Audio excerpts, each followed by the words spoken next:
বন্ধুরা, 9ই ডিসেম্বর বেগম রোকেয়ার জন্ম রংপুরের পায়রাবন্দ গ্রামে একটি অভিজাত মুসলিম পরিবারে। তার সময়কালটা ছিল ঊনবিংশ শতকের শেষ থেকে বিংশ শতকের গোড়ার দিকে। সালটা হলো 1880 থেকে 1932। মাত্র 52 বছর বছর বেঁচে ছিলেন রোকেয়া। জানা যায় কলকাতায় নিজের প্রতিষ্ঠিত যে সাখাওয়াত মেমোরিয়াল স্কুল, সেই স্কুল চত্বরে তিনি বাস করতেন। সেখানে লিখতে লিখতে পড়ার টেবিলেই তিনি মৃত্যুর কোলে ঢলে পড়েন। তার মৃত্যুর দিনটিও একই, এই 9ই ডিসেম্বর, যাকে এখন আমরা রোকেয়া দিবস হিসেবে উদযাপন করি।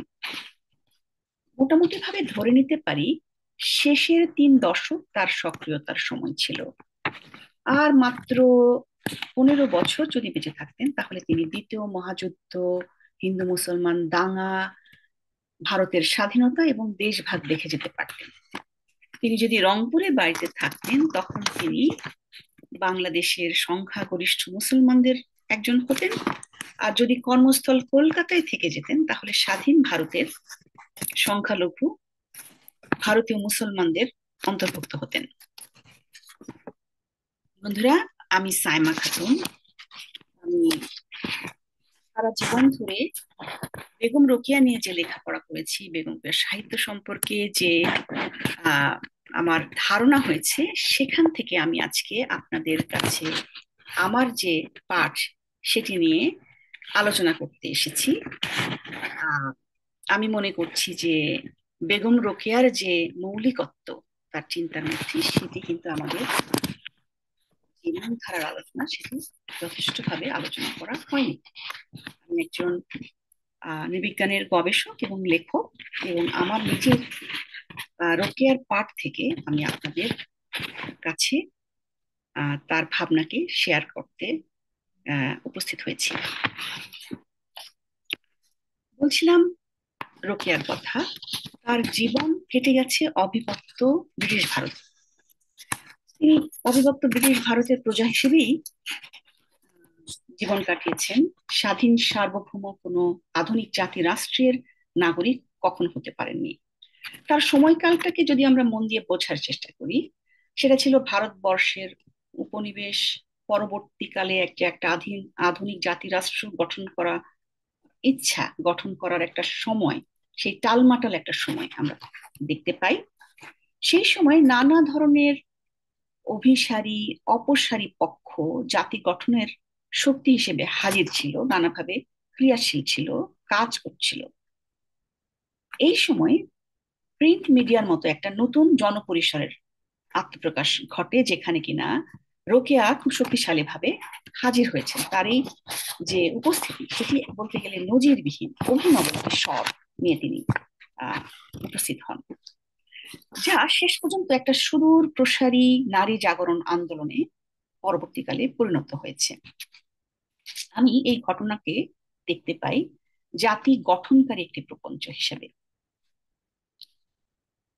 ফিরে আসতে হয় বেনেডিক্ট অ্যান্ডারসনের কাছে। যখন আমি জাতি নিয়ে কথা বলছি, 1983 সালে তার যে বিখ্যাত গ্রন্থ ইমাজিন কমিউনিটি, সেখানে তিনি বলছেন, তিনি আধুনিক জাতিকে বলছেন যে প্রিন্ট মিডিয়ার বাহনে সৃষ্টি হওয়া একটা চেতনা হিসেবে। বলছেন যে মুদ্রণ পুঁজিবাদের আবির্ভাবের সাথেই আধুনিক জাতির মতো বিপুল আকারের একটা সম্প্রদায়ের যে যৌথ চেতনা, একটা জাতীয় ঐক্য বলে একটা জিনিস, সেটি গঠন হওয়া সম্ভব হলো। তিনি বলছেন জাতি একটা কল্পিত সম্প্রদায় বা ইমাজিনড কমিউনিটি। এই কল্পিত সম্প্রদায়ের কল্পনার মালিক কারা ছিল, কারা এটার কর্তৃত্বের মধ্যে ছিলেন, কল্পনাটা কাদের? ঐতিহাসিকভাবে জাতীয় মানুষ গঠনে এই কল্পনার যারা নেতৃত্ব দিয়েছে, তাদেরকে আমরা দেখতে পাচ্ছি একটা এলিট গোষ্ঠী। জাতীয় চেতনার রূপকার ছিলেন উপনিবেশ বা বিরোধী যে জাতীয়তাবাদী আন্দোলন, তাদের মধ্যে যে নেতৃত্ব দেওয়ার মতো যে শক্তি ছিল, তাদের মধ্যে রয়েছেন জাতীয় বুর্জোয়া, ভূস্বামী, রাজনৈতিক দল, গণমাধ্যম, বুদ্ধিজীবী, লেখক, শিল্পী, সাহিত্যিক, সমাজ, ধর্ম সংস্কারক এই গোষ্ঠীগুলো।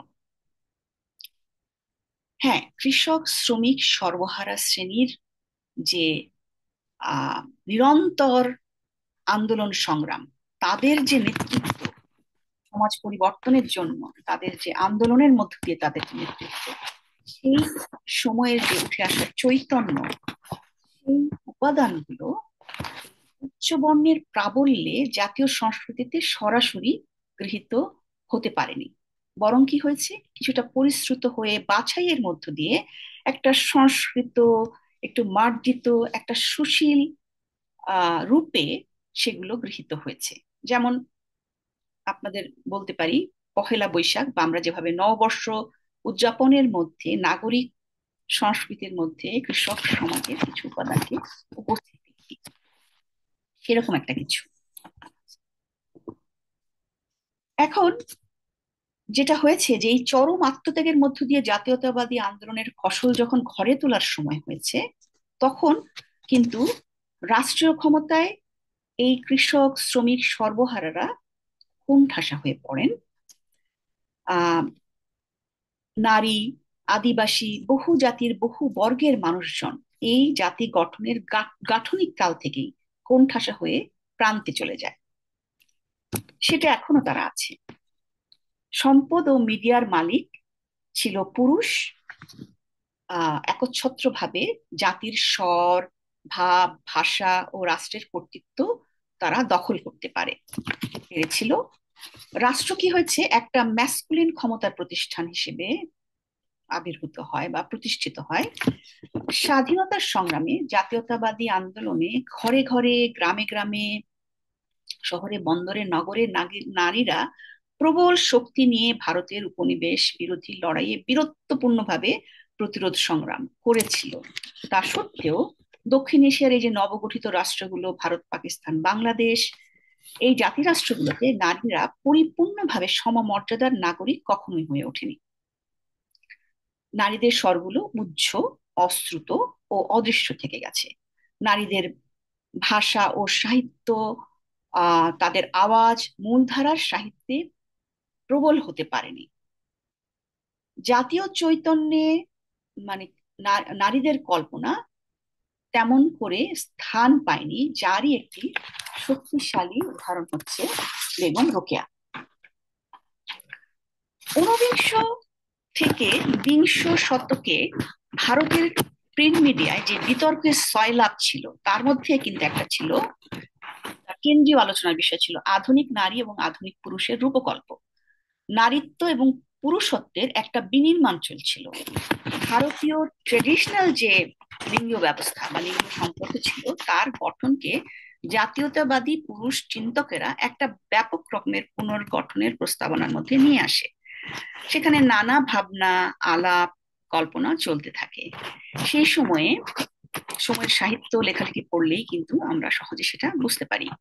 এখানে একটা আশ্চর্য ব্যাপার, যে জাতির এই মানসকন্যা যে সৃষ্টি, এই সৃষ্টির কর্তৃত্ব কিন্তু পুরুষ লেখকেরা নিয়েছিলেন, যার নাম দেওয়া হয়েছিল আধুনিকা নারী। আজকের আমি আপনি যা, সেটাই হচ্ছে এই আধুনিকা নারী। চিন্তায়, আচরণে, কর্মে, পোশাকে, আশাকে একটা বিরাট পরিমার্জনা সৃষ্টি করে তৈরি হলো আজকের শিক্ষিত কর্মজীবী নারী। নারীকে তৈরি করা হলো এক ধরনের নিউ লিবারেল সাবজেক্ট হিসাবে, যেখানে রোকেয়া মোক্ষম ভাবে হস্তক্ষেপ করেন। ফলে না, রোকেয়া যে স্বাধীন নারীর কল্পনা করেছেন, এইটাই আমি জোর দিতে চেয়েছি, যে সেটা নিউ লিবারেল আদর্শের যে আধুনিকতা, তার সাথে একটা মৌলিক পার্থক্য রয়েছে। সেটি একটা সম্পূর্ণ আলাদা কর্তা সত্তা। রোকেয়া কে নিয়ে মূলধারায় যে আলোচনাগুলো আছে, সেখানে কিন্তু এই বিষয়টিকে কেন্দ্রীয়ভাবে নিয়ে না আসার ফলে তাকে এক ধরনের রিডিউস করে, খাটো করে নারী শিক্ষার অগ্রদূত বলে তাকে তার একটা কম বিপ্লবী ভাবমূর্তি গড়ে তোলা হয়েছে। বলছিলাম যে সেই সময়টায় যে আইনি সংস্কার, নানা রকমের বিতর্ক, প্রবন্ধ, কবিতা, গল্প, উপন্যাস, এই সব কিছুর মধ্যে দিয়ে ভারতীয় নারী বা বাঙালি নারী বর্গকে একটি মৌলিক রূপান্তরের মধ্য দিয়ে নিয়ে যাওয়া হয়। এই রূপান্তরের বাহন ছিল একদিকে ছিল বিয়ের নানা রকমের সংস্কার, যেমন ধরেন সতীদাহ প্রথা নিরোধ, বাল্য বিবাহ রোধ, সহবাসের ন্যূনতম বয়স, বিধবা বিবাহের প্রবর্তন, এই সব বিষয়গুলো। আর অন্যদিকে ছিল নারী শিক্ষা ও কর্মসংস্থান কে প্রচলন করা এবং জনপরিসরে নারীর উপস্থিতি ও অংশগ্রহণকে চর্চা করা। এই ধরনের অ্যাফার্মেটিভ অ্যাকশন গুলোকে নিয়ে আসা হয়।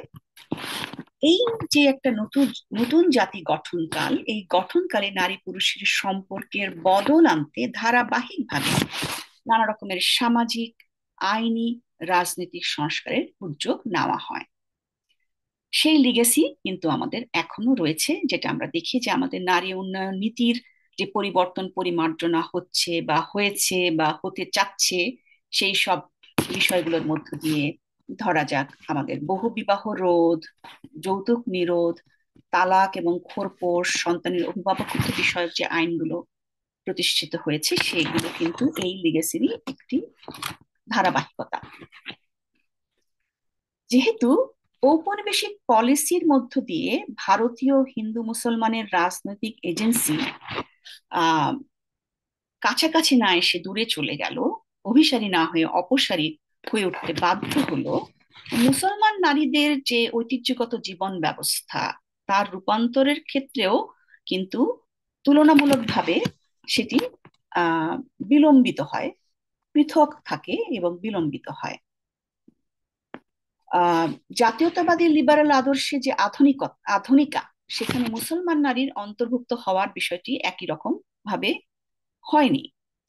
এই সময়ে বেগম রোকেয়া যেহেতু প্রথমে রংপুরে, পরে কলকাতায় মুসলমান মেয়েদের জন্য সাখাওয়াত মেমোরিয়াল স্কুলটি প্রতিষ্ঠা করেন এবং নারী শিক্ষার প্রাতিষ্ঠানিক দ্বার প্রথমবারের মতো উন্মুক্ত করেন, সে কারণে তাকে প্রধানত নারী জাগরণের আহ অগ্রদূত, নারী শিক্ষার প্রবর্তক হিসেবে উদযাপন করা হয়, যেটি সত্যি। কিন্তু আমি যেখানে ইন্টারভিন করতে চাচ্ছি বেগম রোকেয়ার চর্চায়, বেগম রোকেয়ার চিন্তা নিয়ে যে আলোচনা, সেখানে আমার ইন্টারভেনশনের জায়গাটা হচ্ছে যে এইসব নারী শিক্ষা দীক্ষা তার অ্যাক্টিভিজমের একটা বড় অংশ হলেও রোকেয়ার মৌলিক অবদান ছিল বৈষম্যবিহীন জাতি কল্পনা, ন্যায় ভিত্তিক রাষ্ট্র প্রতিষ্ঠা, যেটা কিন্তু সাংঘাতিক রকমের বৈপ্লবিক একটা চিন্তা। এখানে নারীর বিষয়ে তার মূল ভাবনাটি ছিল নারীদের সমাজ, জাতি ও রাষ্ট্রের সক্রিয় কর্তা সত্তা হিসেবে প্রতিষ্ঠা করা, যাকে আমরা তার ভাষায় বলতে পারি অর্ধাঙ্গিনী। মানব জাতির সর্বত্র সমান সত্ত্বাধিকার প্রতিষ্ঠা করা, মানব জীবনের সর্বত্র নারীর জন্য সমান সত্ত্বাধিকার প্রতিষ্ঠা করা। তার প্রকল্পে এমন একটি রাষ্ট্র সমাজ সৃষ্টি করা হয়েছে যেখানে ফেমিনিনিটি এবং ম্যাসকুলিনিটির এক মর্যাদাপূর্ণ মিথ্যজীবিতায় পরিবার ও কমিউনিটি গড়ে উঠবে। আর এই স্বাস্থ্য উজ্জ্বল, সচ্ছল, শক্তিশালী পরিবারগুলো হবে জাতি গঠনের একটা দুর্ভেদ্য পাটাতন, যেমনটি আমরা দেখলাম সুলতানার স্বপ্ন, অর্ধাঙ্গিনী, সুগৃহিণী, গৃহ, এই ধরনের লেখাগুলোতে, গল্পগুলোতে। রোকেয়ার এই নারীবাদ ছিল এখন আমরা যেটাকে বলছি প্রো ফ্যামিলি ফেমিনিজম, যেখানে গৃহস্থালী ও জনপরিষদকে রাজনৈতিক ক্ষেত্র হিসেবে এমন ভাবে সংস্কার করা সম্ভব বলে চিন্তা করা হয়েছে যাতে করে নারীর বিরুদ্ধে যে হিংসা বিদ্বেষ, নারীর বিরুদ্ধে যে সহিংসতা, যেটাকে আমরা বলছি মিসোগাইনি, ভায়োলেন্স এগেইনস্ট উইমেন, এই বিষয়টি চিরতরে অবসান ঘটবে। নারীর জন্য তিনি একটি মুক্তাঞ্চল সৃষ্টি করেছেন আদর্শিকভাবে, যেখানে তার মানে এই নয় যে তিনি বিয়েকে এসেনশিয়াল করেছেন, বরং তিনি বিবাহকে নারীর একমাত্র ভবিতব্য বলে যে চিন্তা, তাকে প্রত্যাখ্যান করেছেন।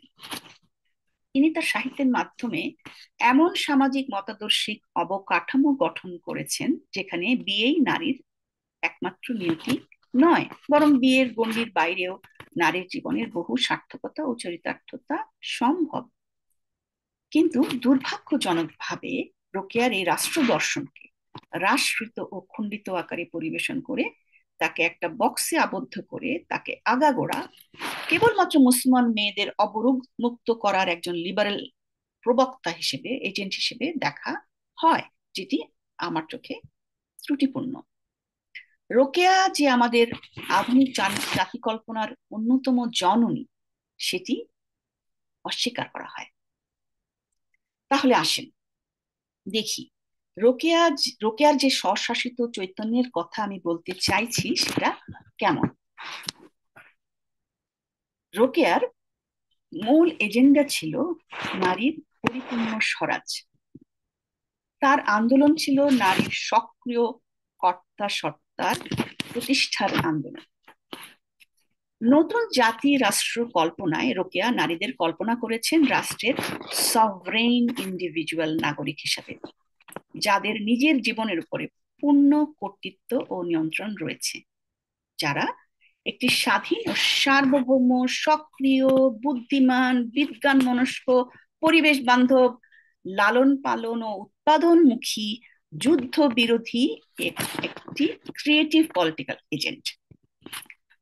নিজের দেশ, জাতি ও সম্প্রদায়ের কল্যাণে এই নারী যে কোনো শান্তিপূর্ণ বৈপ্লবিক রূপান্তর ঘটাতে সক্ষম এবং প্রস্তুত। এটা আমরা দেখেছি সুলতানা স্ট্রিমের মধ্যে। স্রষ্টা ছাড়া কারো আদেশ নিষেধ, অভিভাবকত্ব এই নারী সত্তার জন্য অনাকাঙ্ক্ষিত, অবাঞ্ছিত এবং অপ্রয়োজনীয়। তিনি কিন্তু তাকে নিজেকে একজন বিশ্বাসী প্র্যাকটিসিং মুসলিম নারী হিসেবেই উপস্থাপনা করেছেন, যেমনটি দেখবেন নূর ইসলাম তার যে লেখা সেখানে।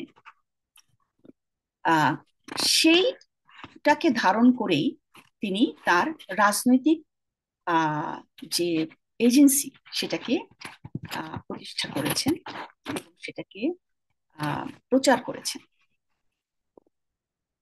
এই তার যে রাজনৈতিক নারী সত্তা, এই কল্পনাতে তার ইউরোপীয় সাহিত্য দর্শনের উপর যে দখল, তার একটা সাক্ষ্য আমরা দেখি।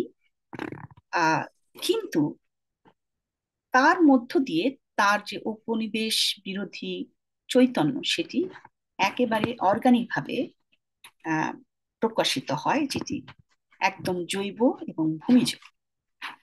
তার সাহিত্যের মধ্যে দেখা যায় রোকেয়া এই সভরেন ইন্ডিভিজুয়াল নারী, সেই ইন্ডিভিজুয়াল নারী ইউরোপের সমাজের যে নারী, তার মতো ইন্ডিভিজুয়াল ব্যক্তির সমন্বয়ে যে ইউরোপীয় সমাজ, তার মতো সম্প্রদায় বিচ্ছিন্ন নয়, এলিয়েনেটেড নয়, বরং রোকেয়ার কল্পিত নারী হাজির হচ্ছে এক স্বাধীন, স্বশাসিত, শক্তিশালী কমিউনিটি গঠনের নিউক্লিয়াস এবং পাওয়ার হাউস হিসাবে। নারী স্বাধীনতার জন্য উদারনৈতিক আদর্শের যে প্রেসক্রিপশন, যেমন ধরেন এই যে ঘরের বাইরে গিয়ে শিক্ষা গ্রহণ করা, ডিগ্রি অর্জন করা, রোজগার করা, স্বনির্ভরতা, নিজের পায়ে দাঁড়ানো, এই বিষয়গুলোতে কিন্তু তিনি আবদ্ধ ছিলেন না। তার লক্ষ্য ছিল মৌলিক রূপান্তর, পুরোপুরি শতভাগ বিপণিবেশন, যেটা আপনারা দেখবেন পরিষ্কার ভাবে আছে জ্ঞান ফল, মুক্তি ফল, চাষার দুঃখ, এন্ডি শিল্প, এরকম লেখাগুলোর মধ্যে ভীষণ শক্তিশালী ভাবে এটা এসেছে। ঊনবিংশ শতকের ভারতের প্রিন্ট মিডিয়ায় যে জাতি কল্পনা গড়ে তোলা হয়েছিল, তার তখন যে আলাপ আলোচনার হাওয়া ছিল, সেখানে রোকেয়া একটা অভিনব জাতি কল্পনা নিয়ে হাজির হয়েছিলেন। সেই কল্পিত জাতি শাসনের যে ইউটোপিয়ান ব্যবস্থা এবং প্রতিষ্ঠান গড়ে তুলেছিল, সেখানে এমন একটা রাষ্ট্রকে তিনি কল্পনা করেছিলেন যার কোনো নজির কোনো ইতিহাসে বা সাহিত্যে সে সময় ছিল না। পদ্মরাত যদি আপনারা উপন্যাসটা দেখেন, সেখানে দেখবেন তিনি তারিণী ভবন বলে নারীদের জন্য একটি প্রতিষ্ঠানের কথা কল্পনা করেছেন, যেখানে স্বাধীন নারীরা পরিবার এবং বিয়ে ব্যবস্থার বাইরেও তারা চাইলে বাস নিরাপদে স্বাচ্ছন্দ্যে বাস করতে পারে এবং নিজেদের মেধা এবং যোগ্যতা দিয়ে নানা রকমের আহ সৃষ্টিশীল কাজে নিয়োজিত হতে পারে। সমাজ ও অর্থনীতির যে রূপান্তর সেই সময় ঘটেছিল, সেখানে নারীদের জন্য স্থানীয় যে প্রথাগত ব্যবস্থা জীবন ছিল সেটাকে বজায় রাখা অসম্ভব ছিল, পুরুষদের জন্য অবশ্যই অসম্ভব ছিল। আমি বলবো পূর্ববঙ্গের উচ্চ শ্রেণীর নারীদের জীবনের যে চিত্র, সেখান থেকে তার যে চিত্রটা আমরা পাই, রোকেয়ার যে বর্ণনা, সেখান থেকে কৃষক এবং গ্রামীণ নারীদের জীবনটাকে বোধহয় আমরা দেখতে পাই না। নিম্নবর্গের নারীদের জীবনের চিত্রটা সঠিকভাবে রোকেয়ার লেখার মধ্যে আমরা পাই বলে আমি মনে করি না। রোকেয়া নিজে অভিজাত মুসলমান সমাজের থেকে আসার কারণে তার কাছে অবরোধ ব্যবস্থাটা ছিল একটা প্রধান অভিজ্ঞতা, এবং সেখানে তার লেখালেখির একটা বড় অংশ জুড়ে তিনি অবরোধ প্রথা নিয়ে কথা বলেছেন, তার ক্ষতিকর দিকগুলো নিয়ে তার স্বভাবসুলভ রঙ্গ ব্যঙ্গ পরিহাসের সাথে সেটা তুলে ধরেছেন অবরোধ বাসিনীতে। তিনি সেই জীবনটাকেই লিখেছেন যেটা তিনি নিজে দেখেছেন বা জানেন। কিন্তু আমার ধারণা যে দরিদ্র মুসলমান সমাজের কৃষক শ্রমিক খেটে খাওয়া নারীদের এই অবরোধের বিলাসিতার সুযোগ ছিল না। সেই সময়ে আমার যে ফটোগ্রাফ গুলো পাওয়া যায়, কলোনিয়াল পিরিয়ডে কিছু ছবি আছে, সেখানে নারীদের বিভিন্ন রকমের শ্রমের কাজে লিপ্ত এরকম ছবিগুলো আছে। সেখানটায় দেখা যায় যে নারীরা কিন্তু জনপরিসরে উপস্থিত। নিম্নবর্গের নারীদের শ্রমের কাজে যুক্ত না হয়ে শুধুমাত্র স্বামীর ভরণ পোষণের উপরে নির্ভরশীল জীবনযাপন করবে, মনে হয় প্র্যাকটিক্যালি এটি সম্ভব ছিল না। সে কারণে অবরোধ নিয়ে রোকেয়া সাহিত্যে যে বিরাট একটা আলোচনা আছে, সেটি সংখ্যাগরিষ্ঠ সমাজের জন্য সম্ভবত বাস্তবতা ছিল না। অবরোধ এবং কঠোর পর্দা প্রথা তৎকালীন সমাজের একটা ক্ষুদ্র অংশের আভিজাত্যের চিহ্ন বলেই আমরা ধরে নিতে পারি, যেটা সর্বজনীন নয়। এখন 24-এর অভ্যুত্থান পরবর্তী সময়ে দেখছি আমরা যে রাষ্ট্র সংস্কারের আলাপ চলছে, সংবিধান সংস্কারের কাজ চলছে। সেখানে নারীদের জন্য কাঙ্ক্ষিত রাষ্ট্রের রূপরেখা নির্মাণের কথা আমরা ভাবছি, যে এমন যে রাষ্ট্রটি আমরা নির্মাণ করতে চাচ্ছি, সেখানে আমরা নারীরা কেমন রাষ্ট্র চাচ্ছি, সেই সংস্কারগুলো কেমন হওয়া প্রয়োজন। আমরা যে এই যে রোকেয়ার রাষ্ট্রচিন্তার আলোচনাটি এখন করলাম, সেটাকে আমরা একটা স্টেপিং স্টোন হিসেবে এই আলোচনায়, এই সংলাপে নিয়ে আসতে পারি। সংবিধান ও রাষ্ট্র সংস্কারের যে চলমান সংলাপ, সেখানে লিঙ্গীয় সম্পর্কের ক্ষেত্রে ইনসাফ কিভাবে প্রতিষ্ঠা করা হবে, ন্যায্যতা সমমর্যাদা প্রতিষ্ঠা করা হবে, সেখানে রোকেয়ার জাতি কল্পনা ও রাষ্ট্র চিন্তা আমাদের জন্য একটা পাথেয়। আমরা দেখি যে নারীদেরকে পুরুষের অভিভাবকত্বের অধীনে এক ধরনের স্টেটাসের একটা চিন্তা, অধস্তনতার একটা চিন্তা এখনো রয়ে গেছে। নারীদেরকে পুরুষের অধীনস্থ, তার সম্পত্তি হিসেবে গবাদি পশু, তার জোত জমিরই মতো চ্যাটেল হিসেবে দেখার যে চিন্তা, সেই চিন্তাটাকে কিভাবে প্রাতিষ্ঠানিকভাবে আইনিভাবে সরিয়ে নেওয়া যায়, রদ করা যায়, সেটি আমাদের এই সংস্কারের অন্যতম প্রসঙ্গ হবে, যার লক্ষ্য হবে প্রজাতন্ত্রের নাগরিক হিসেবে নারীর পরিপূর্ণ অটোনমি প্রতিষ্ঠা করা। পাশাপাশি জাতীয় সংস্কৃতিতে নারী বিদ্বেষী যে অনেক উপাদান রয়েছে, নারীর প্রতি সহিংস যে সংস্কৃতি রয়েছে, তার অপসারণের জন্য কার্যকরী ব্যবস্থা গ্রহণ করা। নারীদেরকে এক ধরনের উন্মানুষ বা যাকে বলে সাব হিউম্যান, অধস্তন, এই যে একটা অবস্থান, সেটাকে চ্যালেঞ্জ করে পুরো জ্ঞানকাণ্ডের বিপুনিবেশন প্রক্রিয়া আমাদের হাত দিতে হবে। ধর্মগ্রন্থগুলোর পুনর্পাঠ জরুরি। নারীদেরও এই ধর্মগ্রন্থ পাঠ এবং তার ব্যাখ্যা, এই কাজগুলো কিন্তু এখন অনেক শুরু হয়েছে। সকল ধর্মের ধর্মগ্রন্থগুলোকে নিয়েই কিন্তু নারীরা আবার নতুন করে পাঠ করছে। সেই পাঠ করা জরুরি। প্রতিরোধী নতুন সাহিত্য রচনায় হাত দিতে হবে, যেমনটি রোকেয়া করেছেন। রোকেয়ার পথ ধরে আমরা সেই কাজটা করতে পারি। সকল ধর্মগ্রন্থের মধ্যে যে মেন্সপ্লেনিং বা পুং ব্যাখ্যা, যেটি কিনা নারীদের মস্তক উত্তোলন করতে গেলেই ধর্মের দোহাই দেওয়া হয়েছে, নারীদের অন্ধকারে রাখবার জন্য পুরুষ ধর্মগ্রন্থকে ঈশ্বরের আদেশপত্র হিসেবে ব্যবহার করেছে, যেটি রোকেয়া উল্লেখ করেছেন, চ্যালেঞ্জ করেছেন, সেই জায়গাটাতে আমাদের আহ সামনে আরো অনেক কাজ করার আহ সুযোগ আছে, প্রয়োজন আছে। তিনি পুরুষ রচিত বিধি ব্যবস্থাকে প্রত্যাখ্যান করে সৃষ্টিকর্তার সাথে নারীর সরাসরি সম্পর্কের উপর জোর দিয়েছেন। ধর্মগ্রন্থের ব্যাখ্যাকার হিসেবে নারী এজেন্সিকে গঠন করতে চেয়েছেন। ফলে কি হয়েছে, নারী নিজেই ব্যাখ্যাকার এবং নিজেই আইন প্রণেতা হতে পারছে। তার অবরোধ প্রথার সমালোচনাকে অনেক সময় ইসলাম ও পর্দার বিরোধিতা হিসেবে পরিবেশন করা হয়। অথচ তিনি কিন্তু বোরখা নিয়ে একটা আস্ত প্রবন্ধ লিখেছেন, যে কিভাবে বোরখা নারীদের জনপরিসরে চলাচলের জন্য একটা সহায়ক একটা কৌশল হয়। এবং বোরখা কিন্তু সেই সময়ে একটি নতুন আবিষ্কার, নতুন প্রবর্তন, যেটি কিন্তু আগে এখানকার